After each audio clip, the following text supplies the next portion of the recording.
আজকে দুপুরে উঠেই দেখি এত সুন্দর ওয়েদার, ভাবলাম আজকে একটু হেয়ার কেয়ার করা যাক। সো কোনটা দিয়ে করব, দেন ডিসাইড করলাম যে আজকে আমার চুলে আমি বুস্টার অয়েলটা দিব। টনিক অয়েলটা দিব না, তার কারণ হচ্ছে লেট হয়ে গেছে, এটা ম্যাট দিব না। তো সিম্বাও তাকিয়ে তাকিয়ে আমার ভিডিও করা দেখছিল, তো ওই টাইমে আর দেওয়া হয়নি। এরপরে রাতে বেলায় হচ্ছে আমি অয়েলটা নিচ্ছি, আমার চুলের পরিমাণ মতোই আমি নিচ্ছি। এখানে প্রায় 2 থেকে 3 চা চামচের মতো নিয়ে নিয়েছি। আর এটা কিন্তু আমি সবসময় ইউজ করি, এই জন্য এই বোতলটা দেখতে এত বাজে অবস্থা হয়ে গেছে।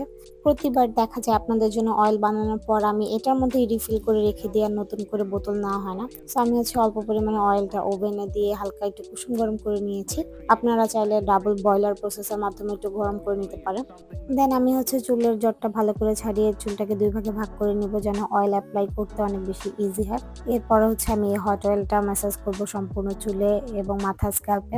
এটা দেওয়ার ফলে রক্ত চলাচল বেড়ে যাবে, যার কারণে এটা চুলের জন্য অনেক বেশি উপকার। মজার ব্যাপার, বাসার সবাই কিন্তু অলরেডি ঘুমিয়ে গিয়েছে, কারণ একটু পরে হচ্ছে তারা সবাই সেহরি করতে উঠবে। বাট আমি কিন্তু সারা রাত জেগে থাকি, তো ভাবলাম এই টাইমটাতে চুলের একটু যত্ন করে নিই। যেহেতু আর কিছুদিন পরেই হচ্ছে ঈদ, সো ঈদের আগে চুলটাকে তো অবশ্যই সুন্দর করতে হবে। সো এই ছিল আমার র্যান্ডম একটা ভিডিও। সবাই ভালো থাকবেন, আল্লাহ হাফেজ।